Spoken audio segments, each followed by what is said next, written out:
Kalachakra Dasha is one of the most fascinating timing systems in Vedic astrology because it does not begin with a planet. It begins with the moon. More specifically, it begins with the exact Nakshatra Pada of the natal moon. That is the first principle you must understand. In Vimshatari Dasha, we usually ask, what will Saturn Mahadasha do? Or what will Venus Antardasha bring? But in Kalachakra Dasha, the question changes completely. Here we ask, which sign is running? What house does that sign activate? Who owns that sign? Which planets occupy it? What is the condition of that sign in the Navamsha? What is happening to Deha and Jeeva? And are the transits releasing the promise? This is why Kalachakra is not merely a dasha system. It is a time wheel. It shows how the soul enters time through the moon, how events unfold through signs, and how the body, mind, karma, and life force respond to those periods. The working rule is simple. Moon Pada Kalachakra sequence, running sign, house from Lagna, sign lord, occupants, Navamsha confirmation, Deha Jeeva, Gati, transit trigger, prediction. The sign is the field. The sign lord delivers. The planets occupying the sign color the result. The Navamsha shows maturity and inner quality. Deha and Jeeva reveal the body-soul cost. Gati shows stress in transition. Transits release the event. Sikh teaching level. Kalachakra Dasha is calculated from the natal moon's nakshatra and pada in the D1 chart, not from the Navamsha moon as a separate seed, not from guesswork, not from general sign placement. The moon's exact pada becomes the entry point into the time wheel. That moon pada decides whether the person belongs to a Savya or Apasavya sequence, which 9-sign sequence runs, what the Paramayush is, and what the opening dasha balance will be. In practical prediction, the astrologer may use software for the dasha table, but the interpretation cannot be done from the table alone. The full D1 chart, D9 chart, Deha, Jeeva, and transits must be seen together. This is where many people answer Mahadasha and immediately say, mother, home, emotions. That is too shallow. Cancer Mahadasha for one person may activate the 4th house and bring property, vehicle, mother, education, emotional settling. For another person, Cancer may be the 8th house and bring surgery, inheritance, vulnerability, secrets, occult work, or deep transformation. For another person, Cancer may be the 12th house and bring foreign stay, isolation, retreat, hospitalization, sleep disturbance, expenditure, or spiritual withdrawal. So the sign cannot be read generically. It must be read as a house from Lagna, a house from Moon, through its lord, its occupants, and its D9 condition. Now understand the 4 core pillars. First, natal chart, or D1. The D1 chart is the main event field. This is where visible life happens. Career, marriage, family, health, money, conflicts, travel, property, status, public events. In Kalachakra, the D1 tells you what the running sign actually means in this lifetime. If the running sign is the 10th from Lagna, career and public karma become active. If it is the 7th, marriage, partnership, business contracts, clients, and public dealings come forward. If it is the 6th, debts, disease, enemies, service, litigation, competition, and daily struggle become the field of experience. If it is the 8th, crisis, hidden matters, occult, inheritance, surgery, psychological transformation, and vulnerability become active. If it is the 12th, foreign lands, losses, expenses, hospitals, retreats, ashrams, sleep, and isolation may show up. The 6th, 8th, and 12th are not automatically bad, but they demand caution. They usually bring correction, pressure, karmic clearing, service, loss, healing, or withdrawal before giving results. Second, Navamsha, or D9. The Navamsha does not replace the D1. This is critical. The D1 shows the external event. The D9 shows the internal quality of that event. A strong D1 and strong D9 gives manifestation with maturity. A strong D1 and weak D9 gives the event, but not full satisfaction. A weak D1 and strong D9 gives outer struggle, but inner growth. A weak D1 and weak D9 gives delay, weakness, or stress. So if Kalachakra activates a 7th house sign, and the D9 also supports Venus, Jupiter, the 7th house, and the sign lord, relationship or marriage becomes more credible. But if D1 shows partnership and D9 weakens the same theme, then the event may come with pressure, attraction without commitment, marriage discussion without settlement, or a relationship without emotional maturity. The D9 tells you whether life is merely giving an event or whether the soul is ready to sustain that event. Third, Deha, Deha means body, embodiment, physical vehicle, material stability, and bodily experience. In simple terms, Deha shows how the body and material life are handling the time period. If Deha is protected, the person has recovery power, physical support, comfort, and material stability. If Deha is afflicted, the person may face fatigue, illness, injury, bodily strain, medical expense, exhaustion, or physical vulnerability. A person may be in a strong career period, but if Deha is afflicted, the cost may be burnout. Promotion may come, but sleep may go. Recognition may rise, but the nervous system may suffer. Public success may increase, but the body may say, enough. That is why Kalachakra is sharp. It does not only ask, will the person gain? It asks, what will the person pay to gain? Fourth, Jeeva. Jeeva means life force, inner being, spirit, direction, vitality of consciousness, and subtle resilience. If Jeeva is protected, the person has faith, meaning, inner direction, emotional resilience, spiritual support, and psychological stability. If Jeeva is afflicted, the person may experience fear, anxiety, loss of meaning, emotional heaviness, spiritual confusion, or a crisis of purpose. This is very important. Sometimes nothing dramatic happens externally, but internally the person feels lost. That is Jeeva under pressure. Sometimes life brings a difficult event, but the person handles it with grace, intelligence, and faith. That is Jeeva protected. So Kalachakra is not only an event prediction system, it is also a body-soul diagnostic system. Now we come to the dasha layers. Mahadasha gives the broad field. It tells you the main stage of life. If the Mahadasha sign is the 10th from Lagna, the person enters a career-defining field. If it is the 4th, the stage is home, property, mother, inner peace, education, vehicles, and homeland. If it is the 9th, the field is dharma, teachers, father, higher knowledge, pilgrimage, law, blessings, and fortune. Antardasha gives the operative channel. It tells you how the Mahadasha theme becomes active. Suppose the Mahadasha sign is 10th from Lagna, career. If the Antardasha sign is 7th from Lagna, career events may come through clients, contracts, public dealing, spouse, business partnership, consulting, or market visibility. Now suppose the Mahadasha is 4th from Lagna, home and property. If the Antardasha is 12th from Lagna, the person may relocate, move abroad, spend on property, live away from homeland, or enter a private, isolated domestic phase. Pratyantardasha gives the event window. It is not the whole story. It is the sharper timing layer. It should never be overread without Mahadasha and Antardasha support. The best rule is Mahadasha equals broad stage, Antardasha equals active topic, Pratyantardasha equals event window, transit equals release trigger. Prediction becomes strong when the same topic repeats across these layers. For example, Mahadasha activates the 10th house. Antardasha Lord connects to the 10th. Pratyantardasha sign contains Sun or Saturn. D9 repeats career strength. Saturn or Jupiter transits the running sign or its lord. Now you're not guessing. You are seeing repetition. That becomes a high probability career window. Let us now understand the planetary coloring. If Sun occupies the running Kalachakra sign, themes of authority, government, father, status, leadership, power, ego, visibility, and vitality are activated. Sun brings dignity, leadership, management, seniors, government, discipline, fame, and the fire element. But if afflicted, it can bring pride, ego clashes, authority pressure, and exposure of uncomfortable truths. If Moon occupies the running sign, the mind, emotion, food, water, home, property, psychology, local community, and travel become active. Moon absorbs. It takes in the energy of the house and sign it occupies and translates it into the emotional body. So moon periods require emotional hygiene. What you consume, whom you live with, what environment surrounds you, and what memories keep repeating. If Mars occupies the running sign, action, courage, conflict, land, property, BRP objects, vehicles, competition, surgery, blood, muscles, emergencies, and logical execution become active. Mars needs direction. If underused, it becomes anger. If directed, it becomes achievement. If Mercury occupies the running sign, communication, trade, writing, education, paperwork, speech, technical intelligence, information, nervous system, business, calculation, humor, and adaptability come forward. Mercury absorbs intellectually. It becomes stronger when learning, studying, analyzing, and applying knowledge sincerely. If Jupiter occupies the running sign, children, wisdom, education, teachers, policy, law, banking, institutions, ethics, protection, and higher learning become active. Jupiter gives guidance, blessings, rule-based thinking, and expansion. But if weak or afflicted, it can produce overconfidence, excess, wrong judgment, or moral confusion.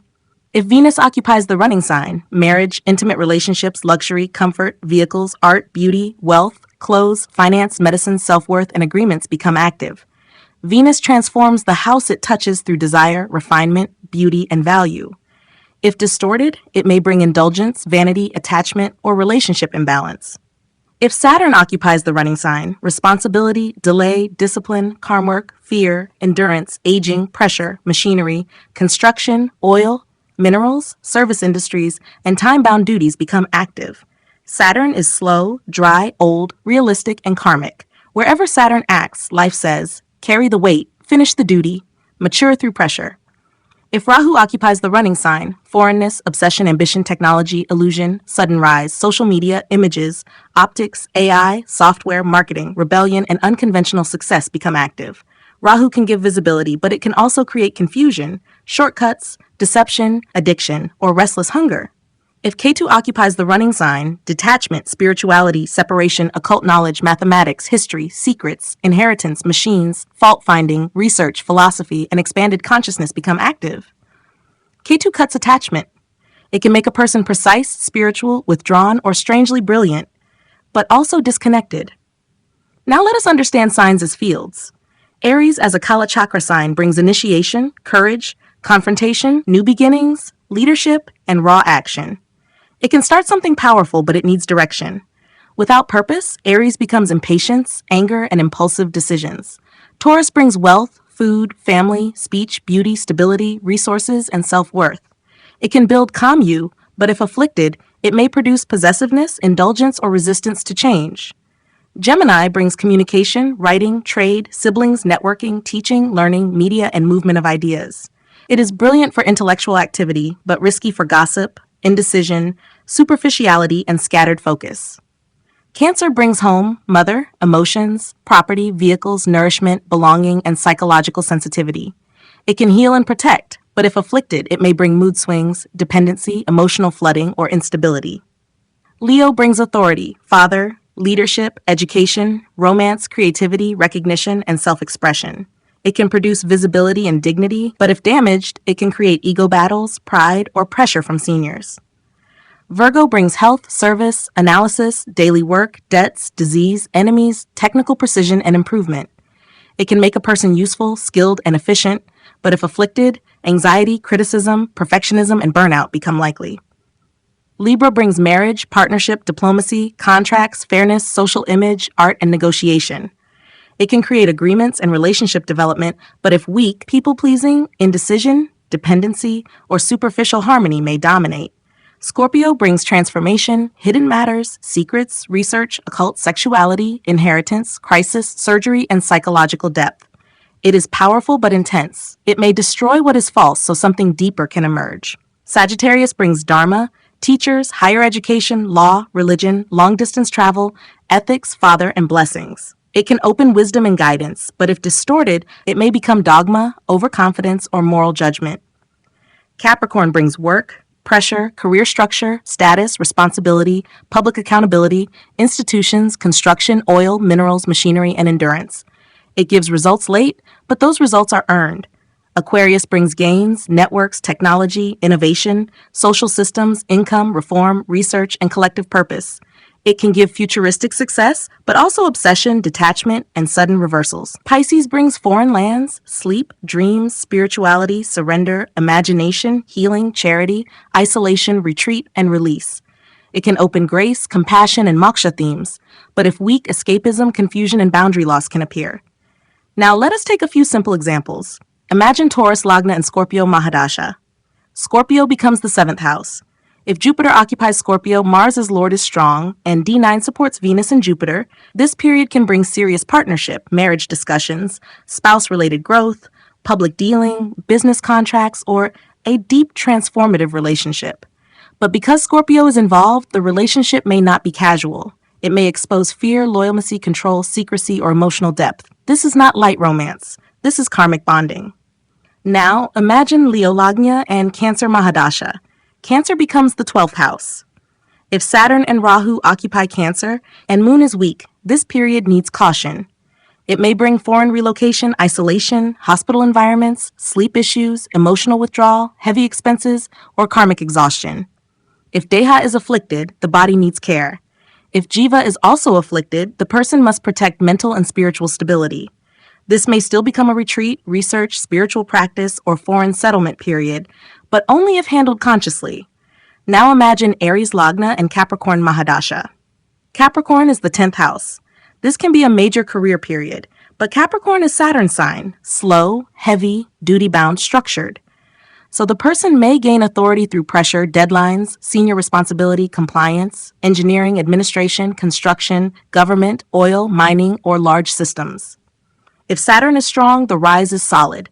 If Saturn is weak, the person may feel blamed, overworked, delayed, or judged. Now imagine Gemini Lagna and Scorpio Antardasha inside a career Mahadasha. Scorpio becomes the 6th house. The career may move through conflict, competition, litigation, disease management, research, crisis handling, or technical problem solving. If Mars is strong, the person wins through courage. If Mars is afflicted and Deha is weak, workplace stress may affect health. This is how Kalachakra becomes practical. It is not fatalistic, it is diagnostic. It tells you where time is pressing. It tells you where karma is ripening. It tells you where the body may pay. It tells you where the mind may struggle. It tells you where the soul is being forced to mature. Now come the cautions. Do not predict from the Dasha sign alone. Do not ignore the sign lord. Do not ignore planets occupying the sign. Do not ignore the D9. Do not ignore Deha and Jeeva. Do not predict major events from transit alone. Do not overstate health indications. Do not mix every system randomly into Kalachakra. Do not treat a difficult house as punishment. And do not treat a good house as guaranteed happiness. A 10th house period may give career rise but family neglect. A 7th house period may bring marriage but also compromise. A 12th house period may bring loss but also liberation. An 8th house period may bring crisis but also occult awakening. A 6th house period may bring disease or debt, but also victory, discipline, service, and healing. This is the deeper beauty of Kalachakra. It shows what plays out externally, but also what must be worked on internally. If Deha is under pressure, care for the body. Do not glorify exhaustion. If Jeeva is under pressure, protect meaning, faith, prayer, counseling, silence, and inner direction. If Saturn is active, respect time, structure, discipline, and duty. If Mars is active, direct energy into action, not anger. If Mercury is active, learn, write, communicate, document, and stop gossip. If Venus is active, refine relationships, values, money, and self-worth. If Jupiter is active, seek teachers, wisdom, ethics, and long-term guidance. If Rahu is active, avoid shortcuts, obsession, deception, and overexposure. If Ketu is active, accept detachment, simplify life, and deepen spiritual intelligence. In a yearly forecast reading, this is exactly what becomes powerful. We do not merely ask, will this year be good or bad? We ask, which Kalachakra sign is running now? Which area of life is activated? Is the sign Lord strong or weak? Which planet is coloring the period? Is the Navamsha supporting the outer event? Is Deha protected or exhausted? Is Jeeva clear or disturbed? Are there Gati transitions showing sudden stress or reversal? Are Jupiter, Saturn, Rahu, Ketu, or Mars triggering the Dasha promise? That is when prediction becomes useful. Not vague, not fear-based, not decorative, but practical. You begin to know which area of life needs attention before it becomes a crisis. Career may need strategy. Marriage may need maturity. Health may need discipline. Finance may need restraint. Family may need emotional intelligence. Foreign travel may need planning. Spiritual life may need surrender. Public life may need responsibility. Private life may need healing. This is why Kalachakra is such a powerful forecasting tool. It teaches that time is not random. Time has texture. Time has signs. Time has pressure points. Time has openings. Time has warnings. Time has grace. When read properly, Kalachakra does not frighten you. It prepares you. It tells you when to act, when to wait, when to protect the body, when to protect the mind, when to work harder, when to withdraw, when to negotiate, when to heal, and when to step into a new chapter. So when you look at your current year, do not only look at the surface events, look at the running sign, look at the house activated, look at the Lord, look at the planets inside, look at the Navamsha, look at Deha, look at Jeeva, look at the transits. Because the year is not just happening to you, The year is revealing which part of your karma is ready to be lived, corrected, matured, and transformed. And if you want to understand your own year through this kind of precise, layered, predictive lens, where we map the running periods, the activated houses, the body-soul pressure points, the likely events, the cautions, and the windows of opportunity, then get in touch with me for a detailed yearly forecast reading. Because sometimes the most powerful thing astrology can give you is not certainty, it is timing. And when you understand timing, you stop fighting life blindly. You begin working with the wheel.